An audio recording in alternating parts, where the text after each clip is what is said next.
Hello everybody and welcome to episode number 5 of the Sporting News Podcast. I am your host, RealDashMars, and I can't believe we're already at 5 episodes. This is absolutely crazy, but let's go ahead and jump right into the news, shall we?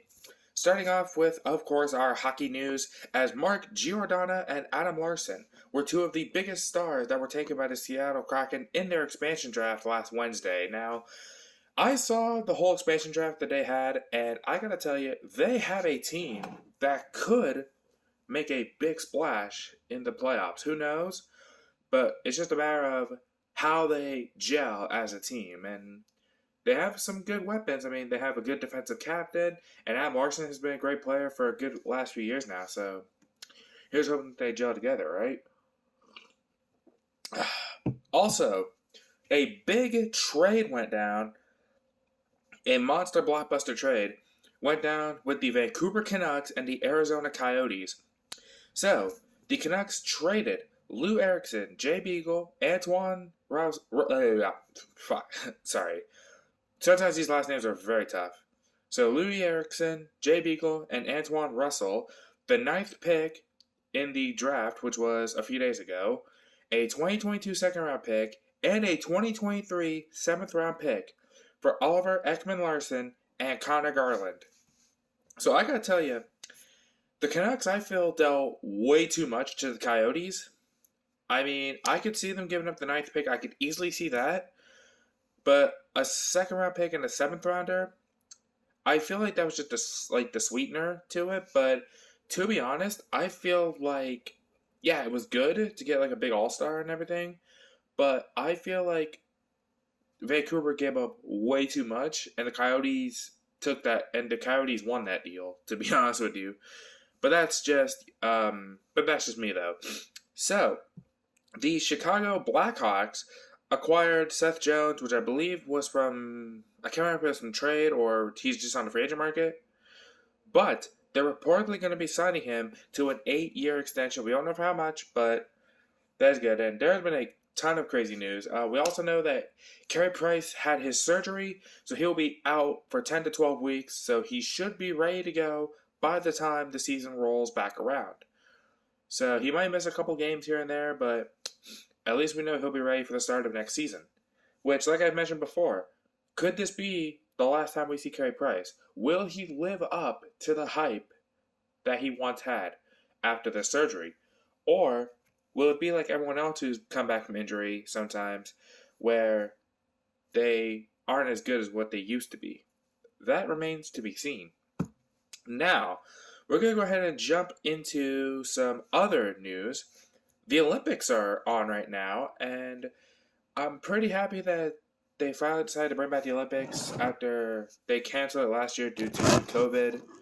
And I'm not, like, I watch the Olympics, like, every once in a while. I'll watch a couple of the games and everything. But sometimes there's, like, a ton to keep track of and everything. So I'll try, like, I can try to cover some of it that I've seen. I see that, Canada won a gold in women's powerlifting. Japan won back-to-back softballs medals for the women. And there's been a bunch of, like I said, there's always a ton of games at the Olympics, so it's always tough to keep track of everything, which is always crazy. Now, I wanted to try something a little new here. Usually I always give sports news and everything like that, but for those of you that don't know, I'm also a really huge gamer. So, if this becomes popular, I might actually do this more often. But for the first time tonight, I'm going to give you a dash of video game news for you to enjoy. Madden NFL 22 is coming out in August, and they already have 2 members of the 99 Club. So for those that don't know, in Madden, if you're ranked as a 99 overall at the start of the game, then you're basically part of this elite club called the 99 Club. And the two members are Green Bay Packers wide receiver Davante Adams and LA Rams defensive end Aaron Donald. Now, both of those guys very well versed in what they do. I'm very honored that I'm very happy and excited to see how they are with it. But speaking of Davante Adams, he has said that he will play this year, as will Aaron Rodgers. Aaron Rodgers has officially said he will come back for the 2021 season, but at the end of the season is when he will get moved. Now, some more video game. So another dash of wrestling, or not a dash of wrestling, but a dash of video game news. Excuse me. Actually, does involve wrestling games. There has been a ton of news coming out for big wrestling games that are coming out. Of course, we all know Elite GM, which I'm actually playing right now, and it is very fantastic. We also have the AEW console game, which if you want to stay up to date with all that, AEW does have a games channel, and they have the 2.0 show, I believe it's called. It's been a bit since I've seen it. Like I've been trying to keep track, but work and everything, life gets in the way, and can't watch it all at the time. But yeah. So I think, to my knowledge, there's been about 5 new games that have been announced for wrestling, and I'll list them here. So we have the Wrestling Code, which is basically made by Virtual Basement, and it's gonna have a lot of stars in it from the past and some stars that you probably never even heard before. I'll run down some of the roster for you. We have RVD, we have Kurt Angle, we have people like Grimm from Grimm's Toy Show, we have the Voros twins from TikTok. Like, they're getting any and everybody they can get, and they just released a video, I believe it was on Tuesday, that Muhammad Hassan signed on to the game, as did WCW's Crowbar. He signed a little while ago too, but we all know the story of Muhammad Hassan. He was a very good character in 2005. Unfortunately, his character fell into a demise because of real life incidents that happened, and he was quote unquote exiled from WWE. And this was the first appearance for Muhammad Hassan back in wrestling 16 years later. And I have to tell you, if you want to watch a hell of a promo by Muhammad Hassan, go to Virtual Basement's YouTube channel, check out that video that they put, which is Chapter 2 Exile, and watch that. It was very fucking awesome. Also, in the Wrestling Code, Enzo Amore, or now I think he's known as just Enzo, he actually is one of the lead guys who's trying to help out Virtual Basement with their game, which is really actually cool to me. Also, there is another game that's coming out for wrestling fans, which I'm actually very excited for because I'm into this kind of crazy shit. Ultra Violence Pro Wrestling. Now, need I say more? No. Ultra Violence Pro Wrestling is a game that is going to be coming out. We don't know when. They've been giving us little gameplay snippets here and there. And I gotta tell you, if you love crazy hardcore shit that was from like CZW, you'll love this game. Just look it up on YouTube, you'll find it. It's pretty freaking awesome. And as we also know, the AEW console game is still in development. And from the screenshots and from the gameplay that we saw with Darby Allin, it reminds me a little bit of the old SmackDown Here Comes the Pain vibes a little bit. Because with the way the character build is and with the way everything is with the gameplay so far, it's giving me that old school vibe of Here Comes the Pain, which I love. So if they go with that sort of way, because I know they wanted to build sort of like a Here Comes the Pain, No Mercy type deal, which I feel like would be a very awesome combination. It would be very, very sick to see it. Now, There's also, a bunch of other little wrestling indie titles that are coming out, but those are going to be the two biggest ones. Also, WWE 2K22. We haven't been getting as much news as we thought we would because it is going to be coming out this year, but it will be sponsoring SummerSlam this year. So I've got a feeling SummerSlam weekend is when we could be getting all the news that happens for WWE 2K22. And like I mentioned, if you guys think that all this video game news that I'm giving you is, fun and, something you like to hear, I'll definitely cover all of 2K22's news and basically any game that comes out. Like, I'll cover all that news as well. But enough of that. Let's get into the wrestling news because I know that's what everyone's here for mostly. So, I repeat, do not quote me on this because I don't know if it's 100% true. But from what I've heard, through rumors, through a lot of sheets, and of course, everyone on the internet tries to make a story to get people going. But do not quote me on this, please. But what I've heard through the grapevine is that AEW has signed potentially two of the biggest names that they could sign in the form of CM Punk and Daniel Bryan. The reason I say potentially, because Living Color actually followed AEW on Twitter, and as we all know, Living Color sings Cult of Personality, which was CM Punk's theme song.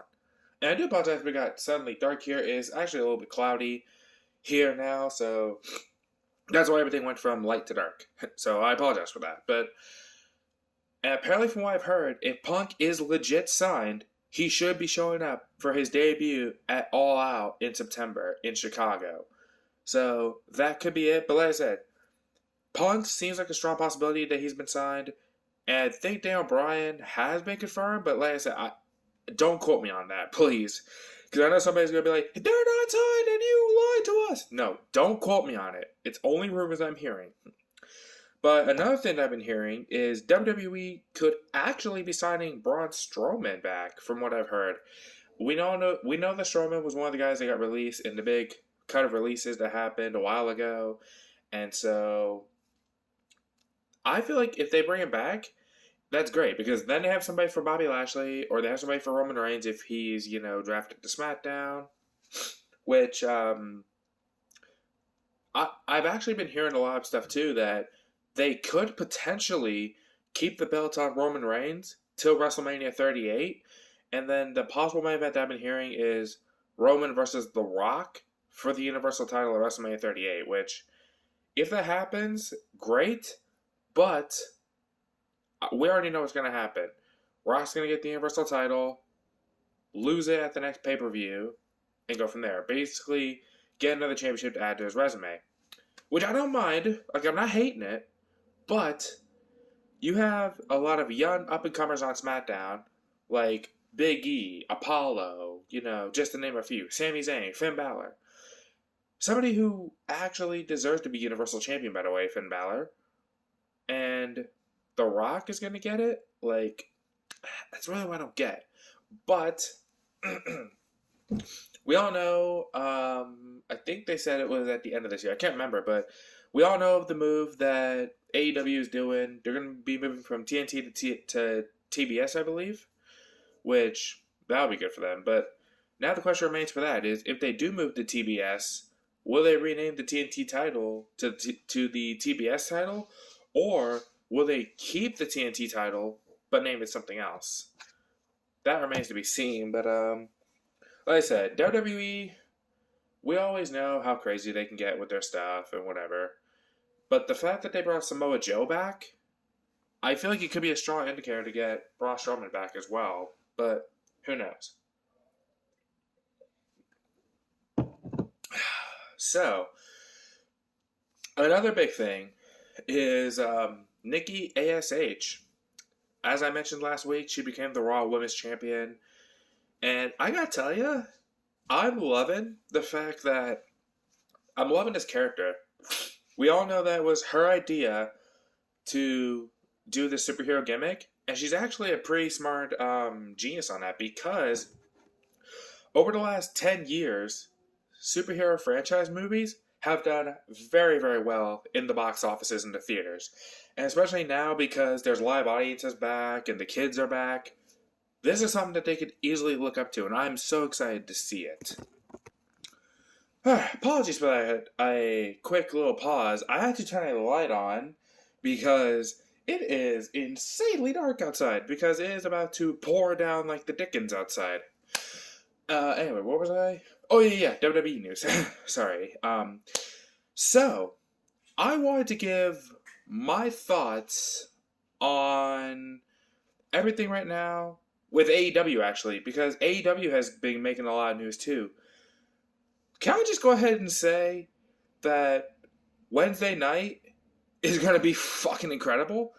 Because Jericho versus Nick fucking Gage, the hardcore maniac. Like, if you don't know who Nick Gage is, then you need to go watch GCW. You need to go watch anything that has Nick Gage in it.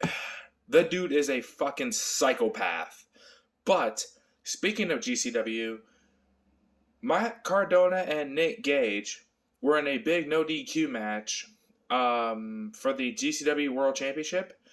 And Jesus Christ, I will tell you, Matt Cardona is completely underrated. I feel like he was wasted as Zack Ryder in WWE. If he went with how he is right now, I feel like he could have been a solid champion in WWE. That's how I feel. He would have been a solid World Heavyweight Champion in WWE if he stuck with how he was with how he is right now as Matt Cardona. Especially taking Nick Gage to the limit and beating him.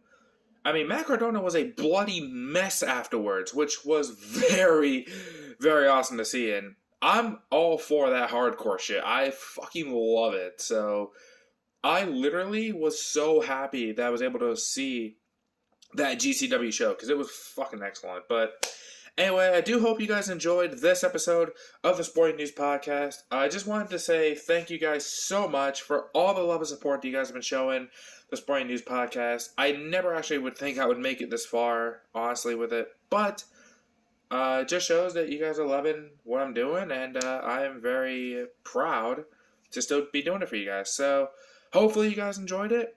I'll be back next week, as always, with more sporting news for you. Until next time, I am RealDashMars, signing off.